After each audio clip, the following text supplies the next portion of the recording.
Pops, ano say mo sa JPEX? Yung withdrawal fees mas malaki ba sa laman ng wallet ko? Okay, Pops. So, sa current news natin ngayon sa JPEX, so, sa mga nabasa ko, no, para sa akin, parang dating ito is nag-rug pull o parang FTX. So, may mga nakikita na rin kasi akong post sa Twitter or kahit sa Google. So, check na lang natin. Ito yung isa sa mga nabasa ko, after Hong Kong SFC warning. So, yung SFC, ito yung katumbas ng SEC.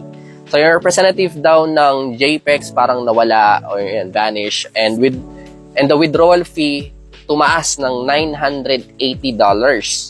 So, ito na malamang yung sinasabi ni Pops na mas malaki daw yung withdrawal fee, no, kaysa doon sa laman ng wallet niya. At ito yung mga rason, no, kung bakit nga iniimbestigahan to ng Hong Kong Police. So, ayan, meron daw silang mga suspicious activities and promoting its products without any license or without license. So kasi parang sinasabi na dito na license sila to operate sa Hong Kong, which is hindi naman.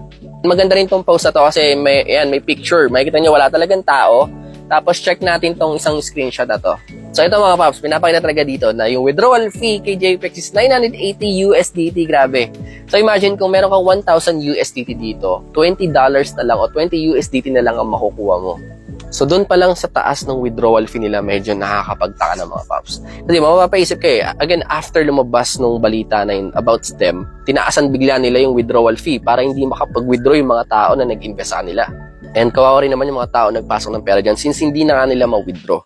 So sa ngayon, parang mas okay isipin na wala ka munang pera nilagay dyan, no? Kasi we're not sure kung the next few days, weeks, months is magiging okay na ba yan at babalik sa dati para ma-withdraw nyo yung pera nyo. Pero sana ma-withdraw, no? Kasi sayang yan. So yun lang mga Pops. Kung nagustuhan nyo itong video na to, please don't forget to hit like and follow nyo na rin po ako. Thank you. Bye-bye.